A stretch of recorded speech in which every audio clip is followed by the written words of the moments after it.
Baik, kita langsung mulai aja ya.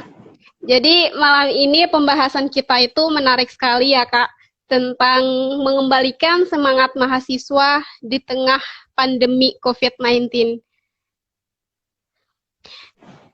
Langsung saja ya teman-teman. Eh, Narasumber kita ini nama lengkapnya Rena Omide, biasa dipanggil Karena. Beliau adalah seorang mahasiswi Universitas Diponegoro, program studi Bahasa dan Kebudayaan Jepang, pengalaman berorganisasi di internal kampus, yaitu Senat Mahasiswa Fakultas Ilmu Budaya Universitas Diponegoro tahun 2017. Kemudian Sekretaris Departemen PSDM HMJ Sastra Jepang Universitas Diponegoro 2015. Kemudian Wakil Bendahara HMJ Sastra Jepang Universitas Diponegoro 2015. Dan yang keempat, Staf HRD Karisma FIB Undip 2015. Kemudian ada juga beliau pengalaman organisasi di eksternal kampus, yaitu Sekretaris kami Daerah Semarang 2019 hingga 2020, member Pendekar Literasi 2018 hingga sekarang, Ketua Departemen Kaderisasi kami FIB Undip 2016 hingga 2017, kemudian Sekretaris Forum Anak Nasional Majalengka 2012 hingga 2014, dan yang terakhir aktivitas beliau yaitu sebagai konten kreator di Rio Media Podcast dan Inspirasi Malam. Masya Allah sekali ya narasumber kita kali ini. Mungkin langsung saja Kak Rena untuk bisa sharing-sharing terkait dengan tema kita pada malam hari ini, Kak.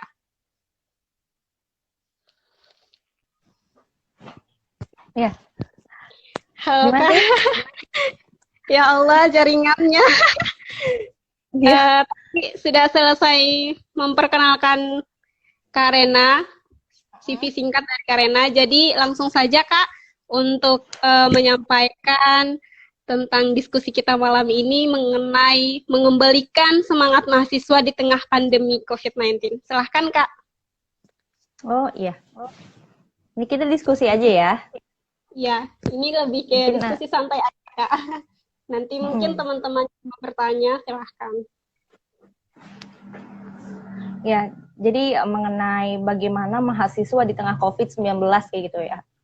Ya, bismillahirrahmanirrahim. Amsayna wa amsalmukulillah walhamdulillah la syarikalah la ilaha illahu wa ilaihil masir. Terkait mahasiswa di tengah COVID kayak gitu. Ketika kita memang mendengar kata mahasiswa memang identik sekali dengan apa ya istilahnya jalanan begitu ya, terus rutinitas perkuliahan di kampus baik itu asistensi, terus penelitian atau mungkin seharian di bengkel kalau misalkan buat teman-teman yang anak teknik mesin gitu ya, atau politeknik, atau mungkin seharian di kandang buat anak-anak peternakan. Belum lagi hal-hal lainnya yang pada akhirnya memang membutuhkan effort lebih buat kita untuk selalu stay di kampus kayak gitu. Terus apalagi ya, belum ketika kita memang menjadi mahasiswa yang istilahnya itu aktivis kayak gitu ya. Setiap hari harus rutinitasnya setiap hari kuliah rapat kayak gitu kan. Sampai dikenal dengan aktivis 69 katanya gitu ya, berangkat jam 6 pulang jam 9 malam kayak gitu kan. Gak peduli itu yang namanya laki-laki atau perempuan, memang rutinitas yang menjadi mahasiswa itu ya seperti itu. Kadangkala ada lagi kegiatan lain seperti mungkin camping ya kan, bareng teman-teman, terus makrab, malam keakraban untuk teman-teman yang mungkin ada di organisasi, dan banyak sekali yang pada akhirnya sayang sekali untuk kita lewatkan ketika kita menjadi mahasiswa kayak gitu kan. Sayang kalau misalkan kita rutinitasnya hanya kampus, ada iklan, kampus, terus kampus kosan seperti itu kan sayang banget. Pasti yang teman-teman yang pada akhirnya bertitel mahasiswa tapi bukan aktivis pun pasti masih memiliki kegiatan-kegiatan semacam pengembangan hobi seperti wadah sastra atau apalah yang pada akhirnya berkumpul dengan komunitas-komunitas yang memang memiliki satu frame kayak gitu ya, satu frame entah itu hobinya, entah itu minatnya dan sebagainya. Tapi ketika gitu ya, sejak Maret kemarin Indonesia dinyatakan terdampak juga pandemi dari COVID-19 ini, beberapa positif bahkan sampai hari ini sudah mencapai 100.000 yang positif begitu kan. Mahasiswa bisa apa gitu kan. Banyak sekali headline di berita-berita itu tentang pertanyaan mahasiswa bisa apa kayak gitu. Yang pada akhirnya saya pribadi sih sebenarnya kan sudah jarang sekali dengan rutinitas kampus. Paling ke kampus cuma untuk ke perpustakaan, mencari referensi skripsi, atau mungkin hanya stay di kampus 1-2 jam, nggak lebih dari itu. Tapi pada akhirnya sangat terasa sekali gitu ya, perbedaan antara sebelum COVID-19 ini dan ketika memang masa-masa pandemi ini berlangsung kayak gitu. Sangat kontras sekali. Kampus-kampus mulai sepi. Diskusi-diskusi sekarang sudah mulai beralih menjadi diskusi-diskusi online kayak gitu kan. Bahkan perkuliahan pun didaringkan. Sampai sekarang bahkan menurut informasi yang saya dapatkan, kuliah semester depan itu dilakukan secara daring gitu kan ya, Tis? Iya. Iya, Kak. Iya, ya memang sangat benar-benar 180 derajat itu berubah. Kekhawatiran pada akhirnya muncul di tengah mahasiswa kayak gitu kan, terutama mahasiswa aktivis yang pada akhirnya geraknya itu terbatas, segala halnya terbatas kayak gitu.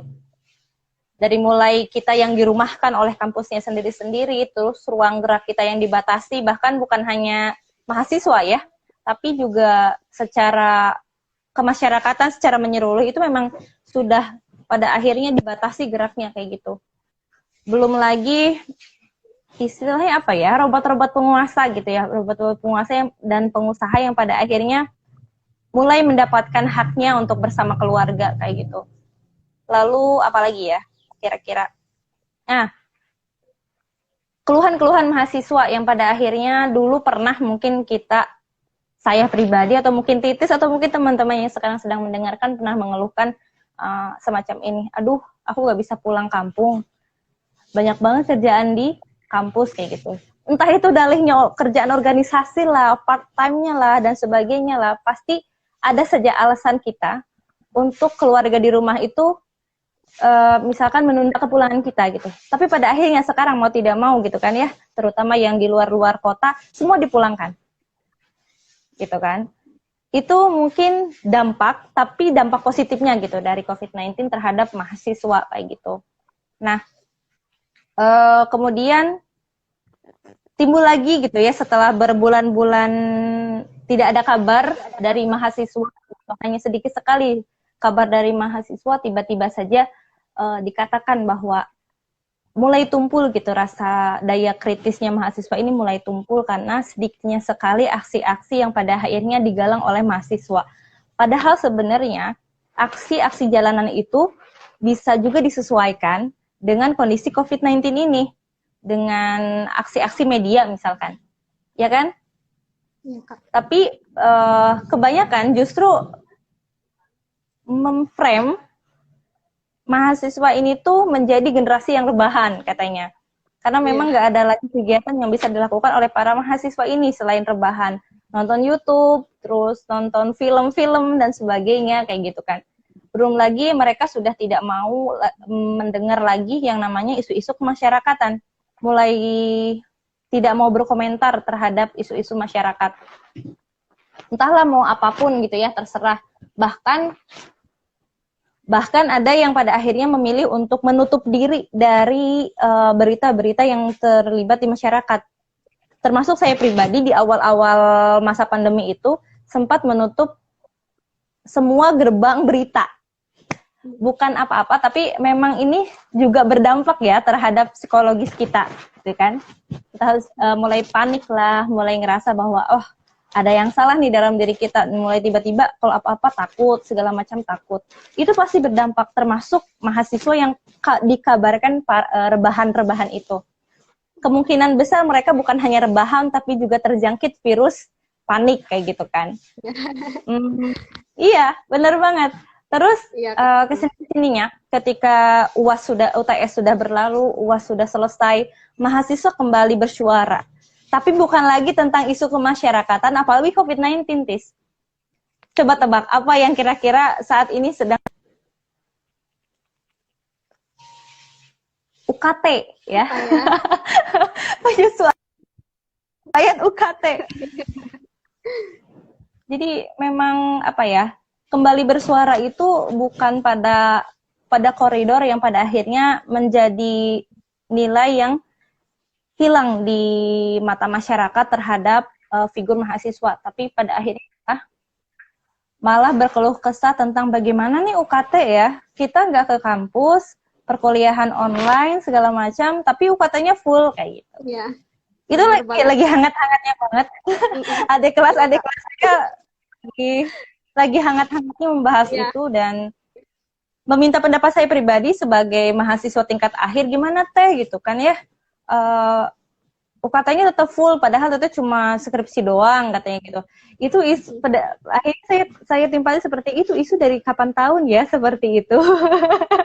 Selalu digulirkan oleh mahasiswa-mahasiswa untuk mahasiswa tingkat akhir, yang pada akhirnya tidak juga berubah keadaan kita sebagai mahasiswa kayak gitu. Dan sedikit sekali tindakannya kan pada akhirnya, walaupun mungkin sebagian dari petinggi-petinggi kampus itu berhasil gitu kan ya, menembus birokrasi kampus untuk bisa melakukan banding UKT untuk para mahasiswa yang memang mengalami dampak dari COVID-19 maupun teman-teman mahasiswa yang memang sudah di akhir masa studinya kayak gitu. Bisa cuma tinggal skripsi dan sebagainya. Ada tindak lanjutnya untuk sebagian universitas. Gak tahu ya, itu mungkin baru kacamata universitas negeri. Saya sendiri tidak tahu bagaimana kondisi di universitas swasta. Gitu ya, dari keterangan beberapa teman saya yang memang kuliah di sastra, mereka ada juga yang pada akhirnya mendapatkan keringanan dari pihak kampus, misalkan hanya membayar 50%, bahkan ada yang memang sampai digratiskan 100%. Alhamdulillah seperti itu. Intinya berarti bukan pekerjaan mahasiswa, tapi peran mahasiswa ini masih tetap terasa walaupun di tengah COVID-19. Masalahnya yang menjadi permasalahan kayak gitu kan ya, di era sekarang ini baru selingkup mahasiswa saja. Jadi mereka baru bergerak untuk diri mereka sendiri. Untuk masyarakat secara keseluruhan belum saya temukan sih ya. Belum saya temukan secara gamblang gitu bagaimana peran mahasiswa ini untuk mencari solusi bersama elemen-elemen masyarakat lainnya, misalkan pemerintah dan sebagainya, belum saya temukan. Belum banyak, atau mungkin belum banyak saya terima ininya jaringannya ini nggak tahu nih. Ya, jaringannya padahal di sini aman sih sebenarnya. Kita terhalang oleh jaringan, Kak. Ya ampun. Bagaimana tadi, sampai mana ya? Sampai di itu, Kak. Mahasiswa belum bisa untuk bekerja sama dengan elemen masyarakat atau pemerintahan. Iya. Belum bisa seperti itu ya. Nah, sebenarnya banyak yang bisa dilakukan oleh mahasiswa ya di tengah pandemi ini. Cuman saya tidak bisa mengklaim apa saja yang harus dilakukan mahasiswa seperti itu, karena potensi dan kembali lagi pada potensi individual mahasiswa itu sendiri. Kita tidak bisa memaksakan seorang, misalkan ahli mesin, untuk bisa mengelola medianya dengan baik gitu kan. Gak mungkin juga kita paksakan dia untuk misalkan melakukan aksi puisi di media, misalkan kan enggak. Jadi memang yang namanya mahasiswa itu kan sebenarnya sebagai kontrol sosial ya di masyarakat, harusnya merupakan satu dari sekian banyak bagian dari masyarakat yang mencari atau ikut terlibat dalam pencarian solusi untuk COVID-19 ini. Satu dari sekian banyaknya mungkin aksi-aksi jalanan yang biasa dilakukan oleh mahasiswa itu bisa beralih ke media kayak gitu. Karena qadarullah gitu ya. pandemi ini tuh udah hadir, itu kan bukan sekali ini saja gitu kan ya. Isunya pandemi ini tuh terjadi per 100 tahun. Ya kan? Sebelumnya juga ada pandemi, entah itu SARS atau misalkan flu Spanyol dan sebagainya, dan itu juga memakan banyak sekali korban secara global ya. Entah pada saat itu Indonesia termasuk bagian dari yang terdampak atau tidak, tapi di pandemi kali ini ternyata memang Indonesia menjadi satu dari sekian banyak negara di dunia yang terkena dampaknya begitu. Sehingga kita datangnya di generasi kita menghadapi secara nyata. Kita belum pernah kan memikirkan sebelumnya, aduh, bakal terjadi hal seperti ini. Bahkan tidak pernah terpikirkan kemarin ketika sholat Id, sebegitu banyak protokol yang harus dipatuhi gitu kan, ketika memang harus menggelar sholat Idul Fitri di lapangan, atau pada akhirnya semuanya dirumahkan, justru tidak melaksanakan sholat Id di lapangan. Gak pernah kepikirkan, apalagi di negara muslim sebesar Indonesia kayak gitu. Gak pernah terpikirkan, tapi pada akhirnya qadarullahnya Allah kasih ini, itu dalam keadaan dan dalam kondisi dalam kondisi manusia itu yang sudah cerdas, baik secara pengetahuan maupun teknologi. Jadi menurut saya pribadi, tidak ada alasan untuk elemen manapun, baik mahasiswa ataupun pemerintah, merasa ruang geraknya itu terbatasi. Karena kita sudah, dari awal tuh kita sudah disentuhkan oleh teknologi-teknologi. Kecuali sebelum pandemi ini ada, kita memang tidak dibekali hal itu. Gitu. Kita tidak dikenali dengan canggihnya IG misalkan bisa live streaming seperti ini gitu kan. Dulu kalau misalkan zamannya masih Facebook dan Facebooknya sendiri belum bisa mengadakan siaran secara langsung, mungkin tidak akan pernah ada gitu. Tidak pernah terpikir pada akhirnya pekerjaan yang kita lakukan secara offline itu beralih ke online. Jadi menurut saya, ketika seorang apalagi mahasiswa yang memang seharusnya merupakan agen perubahan bagi suatu bangsa, berpikir pendek dengan mengatakan kita terbatas gitu. Walaupun memang gerak kita tidak sebebas dulu, tapi bukan berarti kita terbatas. Masih banyak hal yang bisa kita lakukan sebagai mahasiswa begitu. Nah, tadi saya sebenarnya sempat menyinggung hal-hal baik ya, hal-hal positif yang pada akhirnya kita dapatkan baik sebagai masyarakat secara umum ataupun mahasiswa di tengah COVID-19. Misalnya waktu bersama keluarga yang pada akhirnya dulu pernah kita keluhkan, kita tidak punya waktu untuk mereka, bahkan untuk pulang dari rantau pun tidak bisa begitu. Pada akhirnya semuanya memiliki waktu lebih untuk keluarganya gitu kan. Polisi-polisi yang mungkin pada Idul Fitri itu biasanya kemarin bertugas gitu ya, tidak pulang dan menjadi bagian dari orang-orang yang pada akhirnya tidak melihat keluarganya di waktu hari H, ketimbang kita pada akhirnya merasakan hal seperti kita, bertemu dengan keluarganya dan sebagainya gitu. Dan itu merupakan nikmat yang harus kita syukuri, karena bisa jadi itu satu dari sekian keluhan kita gitu ya, di masa-masa yang entah kapan, lalu diamini oleh malaikat, dan akhirnya Allah kasih, walaupun dalam cover pandemi seperti itu. Itu yang pertama. Terus yang kedua, kita menyadari bahwa pola hidup sehat itu mulai penting ya, karena walaupun memang sebelumnya itu misalkan kita tahu bahwa pola hidup sehat itu akan lebih membuat kita semangat dalam menjalani hidup, maksudnya kita seolah memiliki investasi gitu lebih ya ketika kita memiliki pola hidup sehat itu. Tapi sekarang itu mulai marak rutinitas yang sebelumnya itu nggak kita sadari. Misal rutinitas olahraga bersepeda yang sebelumnya itu nggak pernah ada gitu. Ya kan, sebelumnya itu nggak pernah ada. Terus lari pagi setiap sore dan sebagainya, walaupun memang dengan situasi yang berbeda, misalnya harus mematuhi protokol kesehatan yang ada.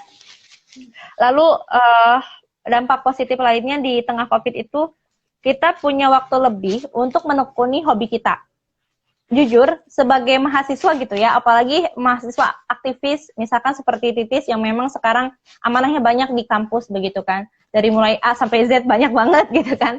Tapi pada akhirnya dan tidak memiliki waktu untuk apa istilahnya untuk menekuni hobi titis. Misalkan, aduh aku pengen bikin buku, tapi waktunya kok gak sempat gitu kan. Karena saking banyaknya kegiatan, saking banyaknya rapat, karena ketika memang kita sendiri tidak hadir misalkan di agenda-agenda seperti itu, sangat sangat disayangkan gitu. Ada banyak hal yang ada banyak kebaikan yang pada akhirnya harus kita lakukan di forum itu. Itu menyita banyak waktu yang pada akhirnya target kita ketika di kampus itu kita punya buku sendiri tertunda gitu. Ini waktunya Allah kasih nih waktu buat kamu, nih waktu buat titis. Mana bukunya? Nanti suatu hari tuh Allah bakal ini loh. Pada akhirnya Allah bakal tanya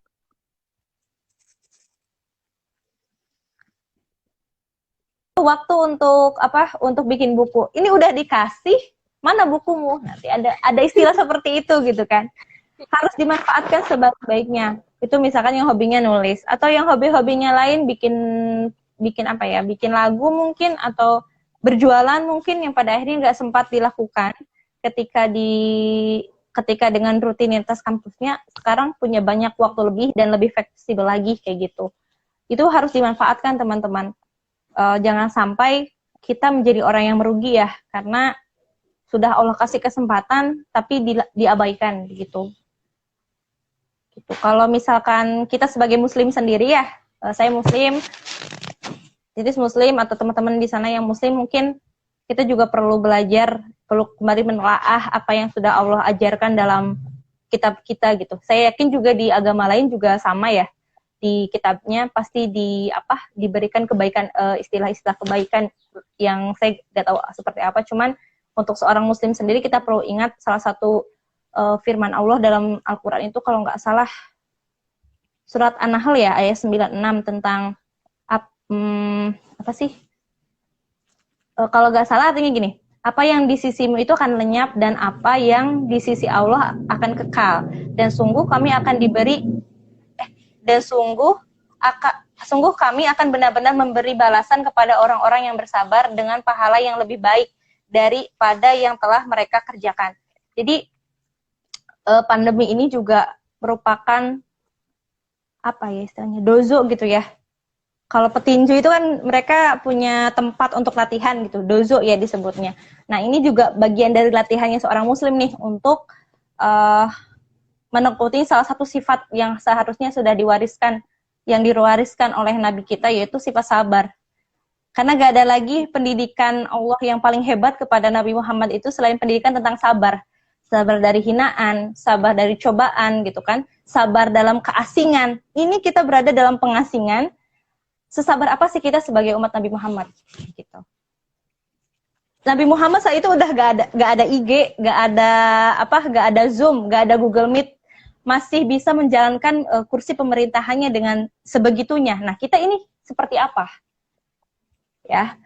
Kemasannya berbeda tapi ini mirip begitu kalau menurut saya. Jadi bagaimana kita bersabar dalam kondisi seperti ini juga pada akhirnya menjadi ujian yang nilainya menurut saya akan ya. Nah, tadi keluar sendiri ya. Ya ampun. Iya Kak. Ujian sekali. Ya, jaringan kurang mendukung Kak. Jaringan cemburu kayaknya. Iya. Cemburu dengan pertemuan kebaikan ini ya, Masya Allah. Ya. Tadi sampai mana ya?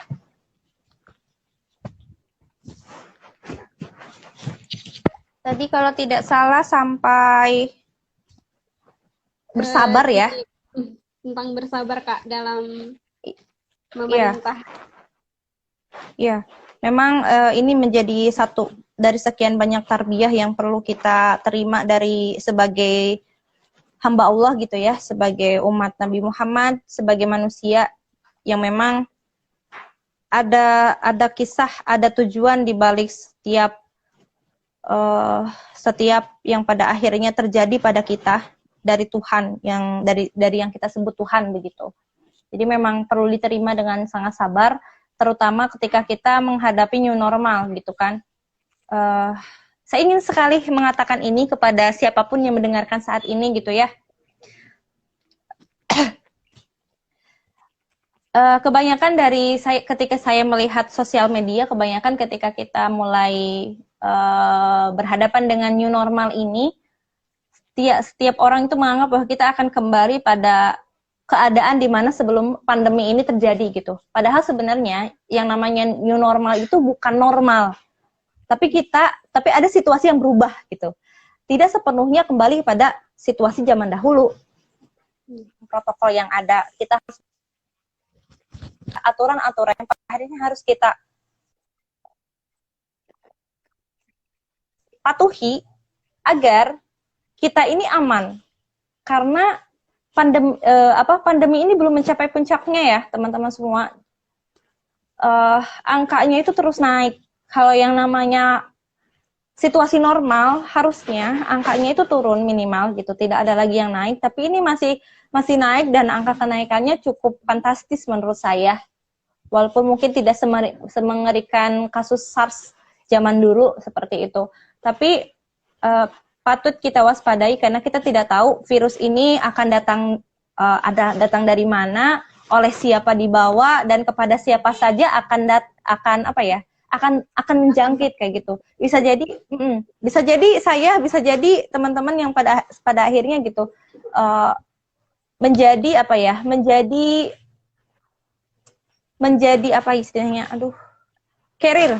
carrier untuk orang-orang terdekat kita gitu.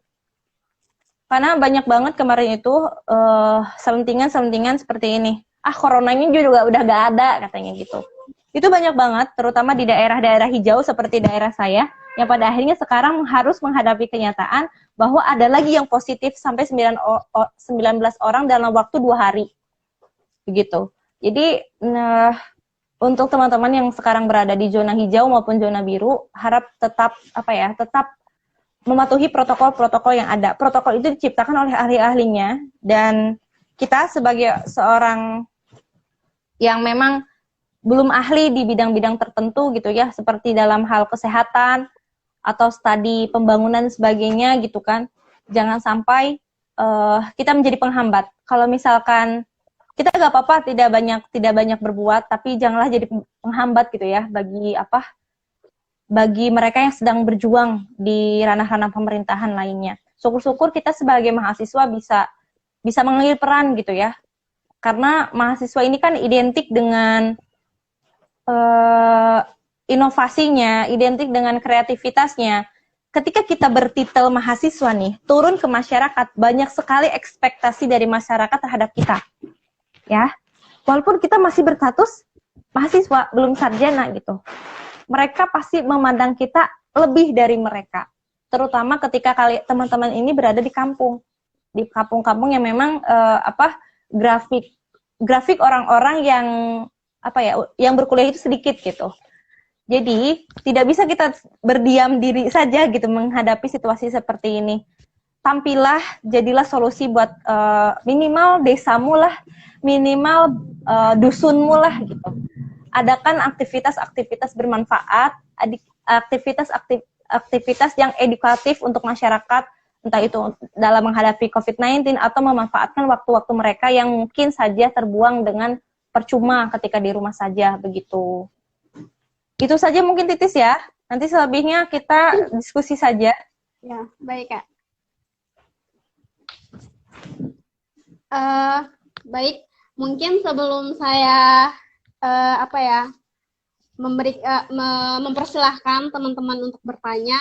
Mungkin saya terlebih dahulu ya ingin bertanya Kak. Boleh. Ya, jadi menarik sekali ya Kak tentang pembahasan kita pada malam hari ini. Jadi ada yang ingin saya tanyakan. Seperti yang sudah tadi kita lalui, bahwasanya kita sebagai seorang mahasiswa ini kan sebagai agen perubahan. Nah, sebelum adanya pandemi COVID-19 ini, pasti mahasiswa itu memiliki beragam banyak sekali kegiatan yang padat, sehingga memang jarang di rumah dan lain sebagainya, jarang punya waktu dengan keluarga. Nah, pada akhirnya ketika kita dihadapkan oleh situasi seperti ini, tidak ada pilihan lain selain di rumah aja.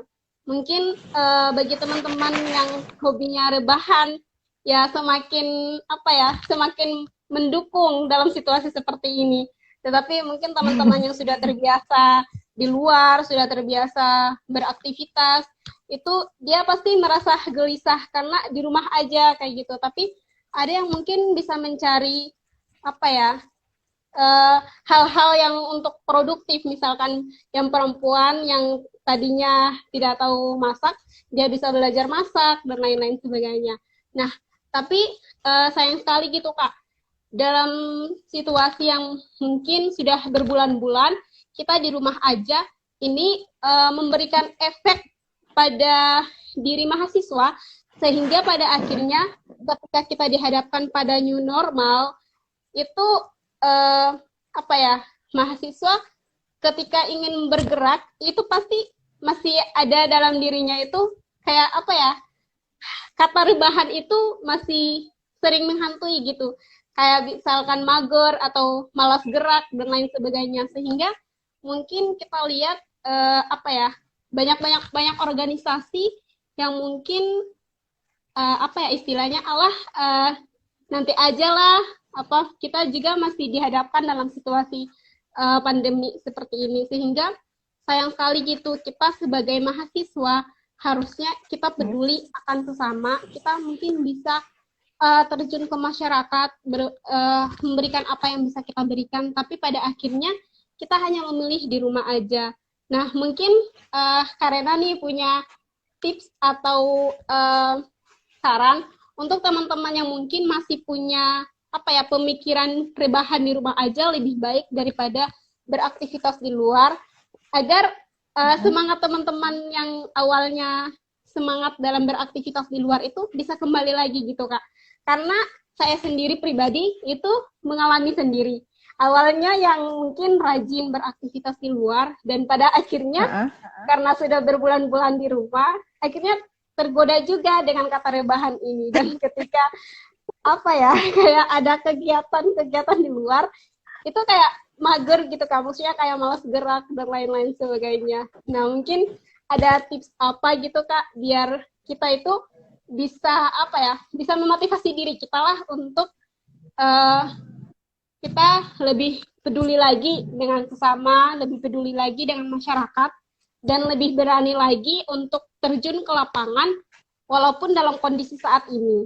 Dan tentunya tetap memperhatikan protokol kesehatan. Seperti itu Kak. Ya, kalau tips dan trik itu sebenarnya saya nggak punya sesuatu yang spesial untuk bisa diberikan kepada teman-teman semua. Cuma mungkin lebih saling mengingatkan saja begitu ya. Lebih saling mengingatkan saja, karena saya juga bukan orang yang konsisten melakukan sesuatu yang pada akhirnya tuh gak rebahan gitu ya, gak rebahan di rumah, enggak. Saya juga sama rebahan, cuma ada perbedaan rebahan yang positif sama rebahan yang negatif. Misalkan dengan kalau misalkan kita bisa menghasilkan dengan rebahan, contohnya teman-teman yang mulai mendalami hobi. Saya sebut hobi saja karena itu hal yang paling dekat dengan diri kita gitu ya. Salah satunya mengembangkan hobi itu merupakan alternatif ketika memang teman-teman itu berada di rumah gitu. Bahkan bisa dilakukan dengan rebahan, serius. Misalkan teman-teman hobi berdagang, hobi di kampus di tengah dengan mahasiswa kuda-kuda gitu kan, kuliah dagang gitu kan. Itu bisa diterapkan di rumah loh teman-teman. Apalagi sekarang sudah tren yang namanya jualan online kan. Iya. Kan? Nah, jualan online itu teman-teman share sambil rebahan aja bisa gitu.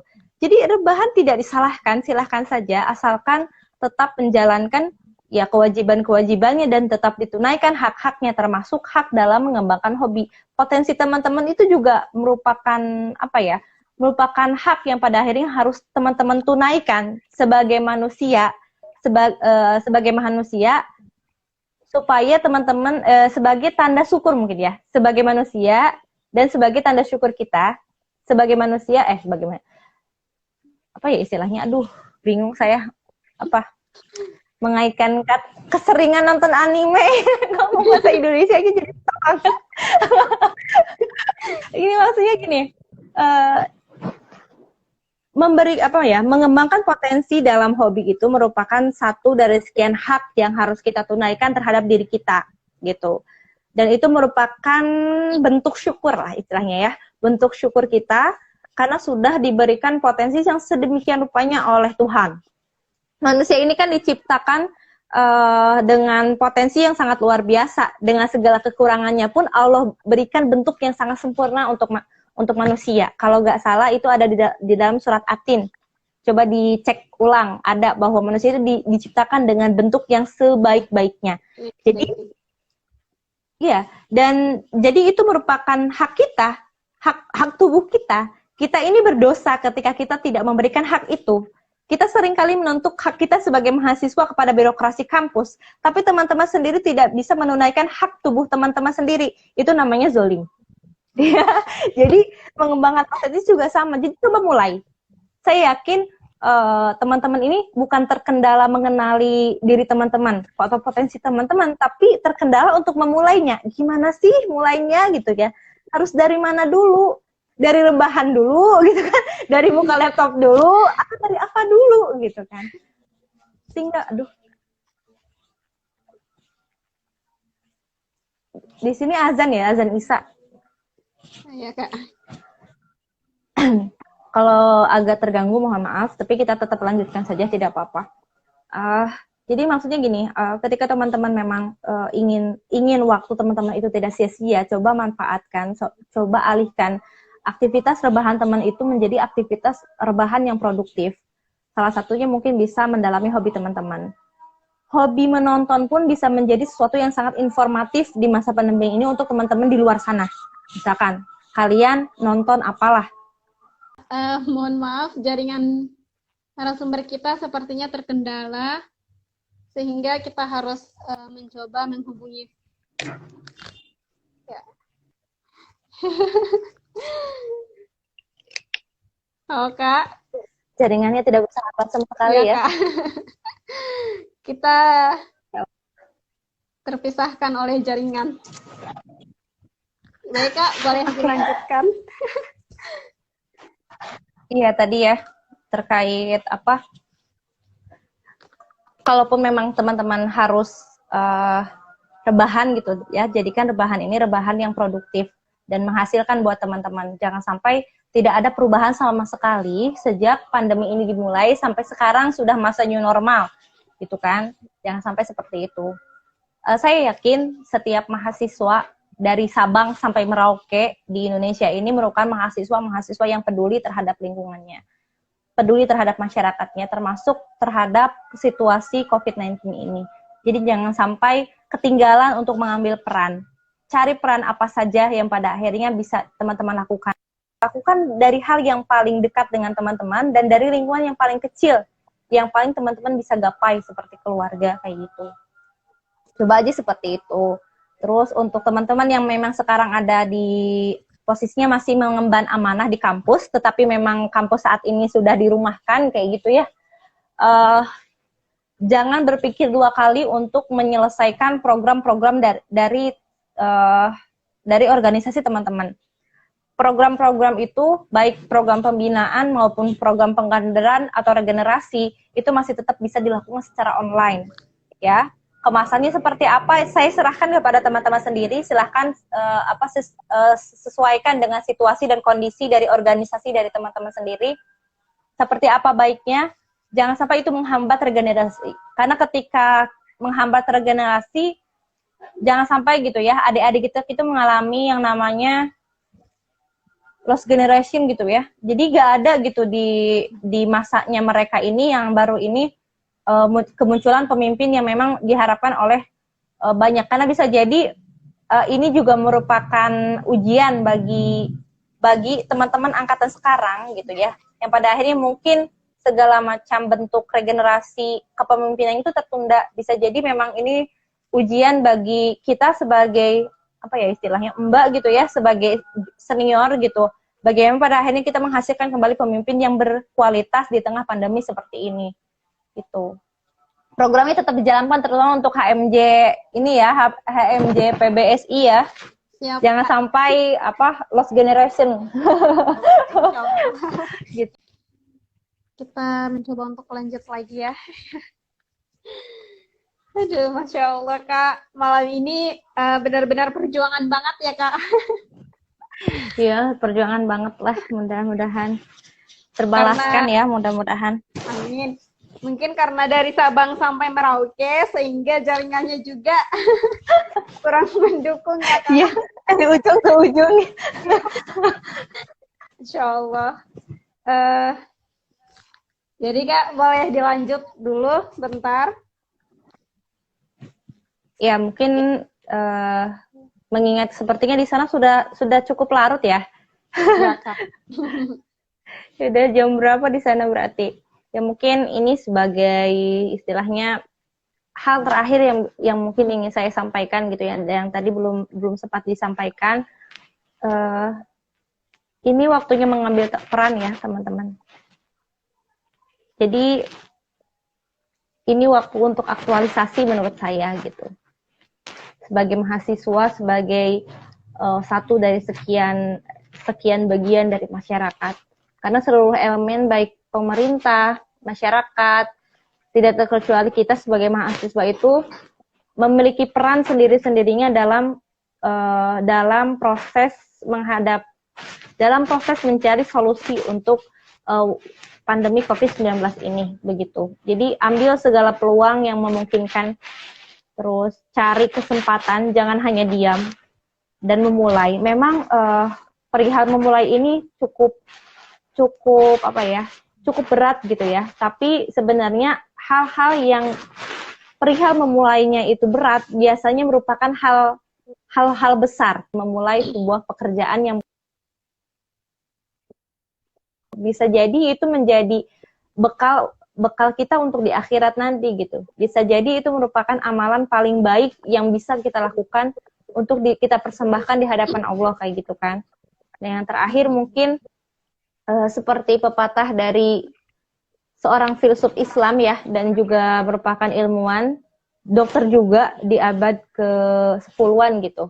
Kalau nggak salah kutipannya begini, kepanikan adalah separuh penyakit, ketenangan adalah separuh obat, dan kesabaran adalah permulaan kesembuhan. Kita tahu kita sedang tidak baik-baik saja gitu ya, baik diri mahasiswa, mental kita sebagai mahasiswa, juga mental kita sebagai bagian besar dari masyarakat yang terkena wabah pandemi COVID-19. Tapi percayalah dan yakinlah gitu ya pada apa yang kamu yakini, bahwa Baik, teman-teman. Karena jaringan kita selalu terkendala dan narasumber kita live sendiri dan susah untuk diajak bergabung kembali. Jadi mungkin kita pada malam hari ini semoga kita bisa bertemu lagi di lain waktu yang insya Allah jaringannya mendukung ya, agar diskusi kita tidak terputus-putus seperti ini. Jadi banyak sekali hal menarik yang sudah kita diskusi malam ini dengan Karena, Masya Allah, sebagai motivasi dan sebagai bekal juga untuk kita sebagai para mahasiswa, bahwasanya di masa pandemi seperti ini, kita walaupun rebahan, tapi harus menjadikan rebahan itu sebagai hal yang positif, yang mana kita bisa melaksanakan kegiatan positif dengan sambil rebahan. Jadi jangan hanya rebahan saja gitu ya Kak. Rebahan yang mungkin mendorong kita pada hal-hal yang dilarang oleh Tuhan kita, seperti itu. Jadi mungkin seperti itu aja diskusi kita malam ini. Semoga di lain waktu jaringan kita dengan baik. Mungkin itu saja dari saya. Bila ada salah, mohon dimaafkan.